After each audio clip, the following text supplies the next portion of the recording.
জুলাই গণ অভ্যুত্থানের মাধ্যমে আমরা ফ্যাসিস্ট একটা সরকারের পতন ঘটিয়েছিলাম।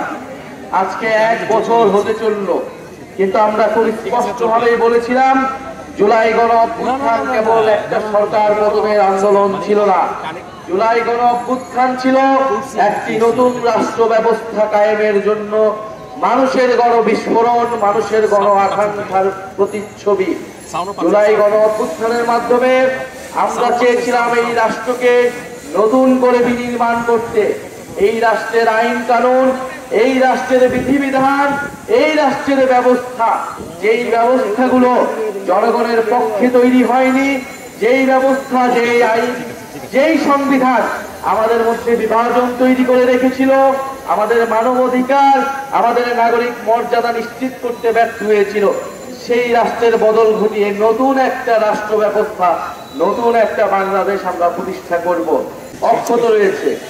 প্রিয় বান্দরবনবাসী, আমরা জানি বাংলাদেশে বহু জাতি গোষ্ঠী বসবাস করে যুগ যুগ ধরে, বহু জাতিসত্তা রয়েছে।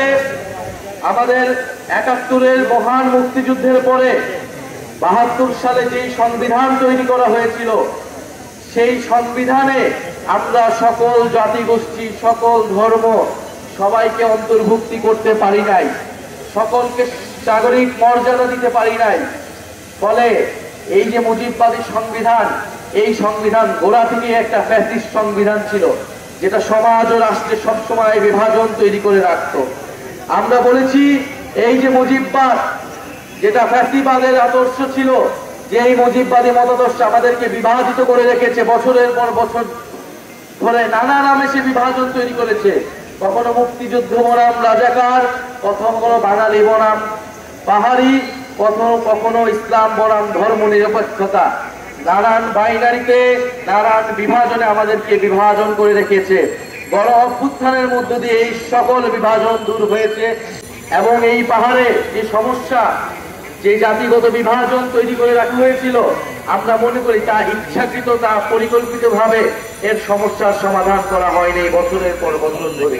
কারণ এই বিভাজনের ফলে সুযোগ সুবিধা নিয়েছে অন্যেরা, এই বিভাজনের ফলে সুযোগ সুবিধা নিয়েছে লুটপাটকারীরা। আজকে সময় এসেছে আমরা নিজেদের মধ্যে সংলাপের মাধ্যমে, আলোচনার মাধ্যমে, সম্প্রীতির মাধ্যমে আমরা সকল বিভাজন ঘুচাবো, নিজেদের অধিকার এবং মর্যাদা প্রতিষ্ঠা করব। প্রিয় বান্দরবনবাসী, জাতীয় নাগরিক পার্টি আজকে বান্দরবনে এসেছে, পার্বত্য চট্টগ্রামেও জাতীয় নাগরিক পার্টি পৌঁছে গিয়েছে। যে আমরা একটা নতুন সংবিধান এবং বিচার সংস্কারের কথা বলছি। যারা গণহত্যা করেছে, যারা লুটপাট করেছে, যারা বছরের পর বছর আপনাদেরকে অধিকারহীন করে রেখেছে, তাদের অবশ্যই বিচারের আওতায় আনতে হবে এবং এই রাষ্ট্রের সংস্কার ঘটিয়ে রাষ্ট্রকে গণতান্ত্রিক হিসেবে গড়ে তুলতে হবে। এবং সর্বোপরি আমাদের যে নতুন সংবিধান, সেই নতুন সংবিধানের জন্য গণপরিষদ নির্বাচন লাগবে। অগণতান্ত্রিক ভাবে একটা রাজনৈতিক দলের কর্মসূচিতে বাধা প্রদানের চেষ্টা করা হচ্ছে, আমরা এটার নিন্দা জানিয়ে রাখলাম। আমরা জানি জনগণ যে অগণতন্ত্রের বিরুদ্ধে, যে স্বৈরতন্ত্রের বিরুদ্ধে এবং মত প্রকাশের স্বাধীনতার পক্ষে গণ অভ্যুত্থানে করে নেমেছিল, ইনশাল্লাহ সামনের দিনেও যদি ভয়ের সংস্কৃতি কেউ তৈরি করতে চায়, জনগণ আবারও রাজপথে নামবে। নতুন সংবিধানের জন্য থাকবেন, বিচার সংস্কারের জন্য থাকবেন, ইনশাল্লাহ আপনারা থাকবেন। আমাদের আগামী দিনে সংসদে আমরা চাবো বান্দরবনের সকল জনগোষ্ঠীর প্রতিনিধিত্ব নিশ্চিত হবে, উচ্চ কক্ষ এবং নিম্ন কক্ষে উভয় কক্ষেই নিশ্চিত হবে।